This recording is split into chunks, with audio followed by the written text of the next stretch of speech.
Continuando nossa aula, nós vimos até então o conceito dos vícios redibitórios, vimos também o que é que pode ser feito quando ocorre um vício redibitório, vimos também a questão dos prazos. O último artigo do Código Civil que trata dos vícios redibitórios é o 446, que estabelece a diferenciação entre a cláusula de garantia convencional e a garantia legal, que são os prazos do 445. Então é muito comum nas relações que alguém dê garantia daquela venda, daquela alienação, daquele bem. Então o que é que estabelece o 446? Não correrão os prazos do artigo antecedente, ou seja, os prazos decadenciais para as ações edilícias, na constância de cláusula de garantia. Ou seja, se nós tivermos uma cláusula de garantia, se nós tivermos garantia daquele negócio jurídico, primeiro fruirá o prazo da garantia convencional, aquela acertada entre as partes,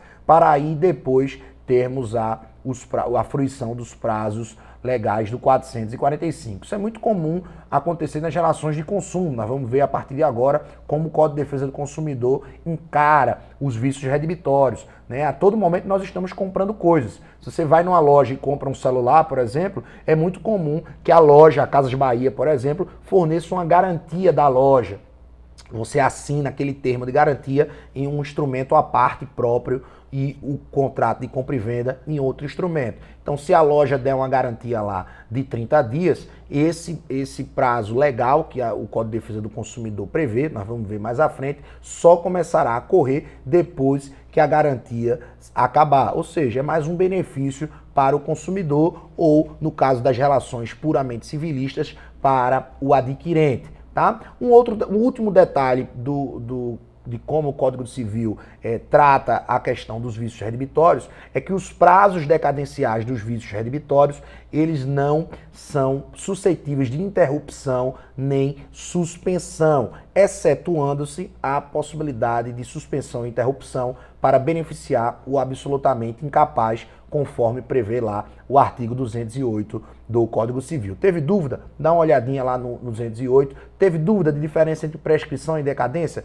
Para o vídeo e estuda mais uma vez a prescrição e decadência para poder ficar claro na sua mente qual é a diferença dos institutos, tá bom? Então, nós vamos analisar, porque o diálogo das fontes é importante na discussão sobre os vícios redibitórios, sobretudo porque esses vícios acontecem de forma mais usual nas relações do consumo, como o CDC trata. O artigo 18 do Código de Defesa do Consumidor estabelece a responsabilidade objetiva e solidária entre os integrantes daquela cadeia produtiva. Então, se você compra um celular Samsung na Casas Bahia, se esse celular apresenta um defeito, você pode entrar com a ação tanto contra a Casas Bahia, tanto contra a Casas Bahia, tanto contra a Samsung, ou entrar com a ação única contra as duas empresas, porque elas são solidárias na cadeia produtiva.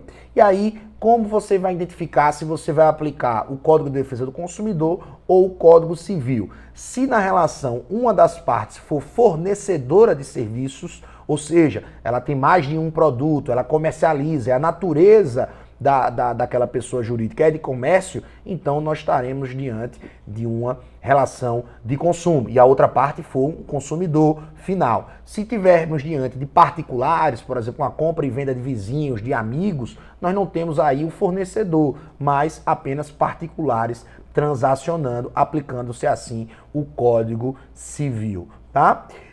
Então, o Código de Defesa do Consumidor, quando nós tivermos a presença de um fornecedor e de um consumidor. O Código Civil, se for uma relação entre particulares, seja entre vizinhos, seja entre indústrias ou empresas, desde que não seja uma delas consumidora final, tá bom?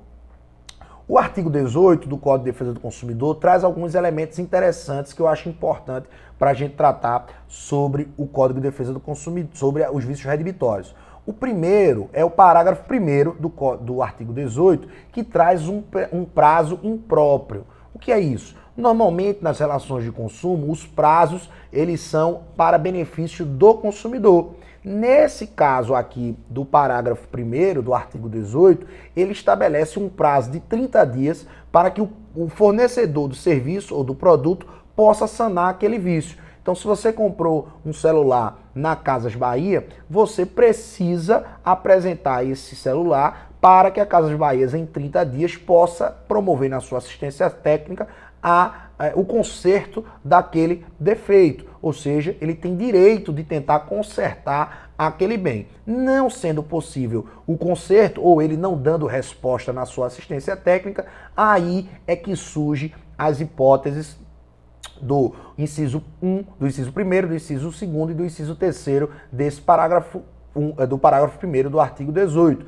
que são as possibilidades de o consumidor escolher a troca do bem, ou ter o abatimento do valor do bem, ou efetivamente resolver o contrato e receber de volta o valor com um acréscimo de perdas e danos se houver má-fé daquele fornecedor. Qual é a primeira coisa que chama a atenção aqui? É que na relação de consumo, além do abatimento do proporcional do preço, manejado através da ação quanto menores ou ação estimatória, como nós vimos no Código de Defesa do Consumidor, além dessa ação estimatória, além da ação redibitória, que é a ação que você resolve o contrato e recebe de volta o preço que você pagou, mais as perdas e danos, se houver má-fé, tem a possibilidade de troca do produto. Isso por quê? Porque o fornecedor de produto normalmente não só tem um produto, ele tem vários daquela marca, daquela série. Então, o consumidor pode escolher, além das hipóteses da ação estimatória e da ação redibitória, a troca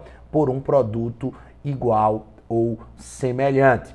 Isso no Código de Defesa do Consumidor. A jurisprudência entende que isso pode também ser aplicado para a relação entre particulares, desde que aquela parte que vendeu, que alienou o bem, tenha um outro bem da mesma espécie, da mesma marca, da mesma categoria. Porque é muito raro de acontecer que você vendeu o seu carro, você só tem o seu carro. Se você vendeu o celular, você só tem o celular. Mas a jurisprudência tem entendido que é possível, se porventura a outra parte que alienou tenha o mesmo produto em perfeito estado, tá bom?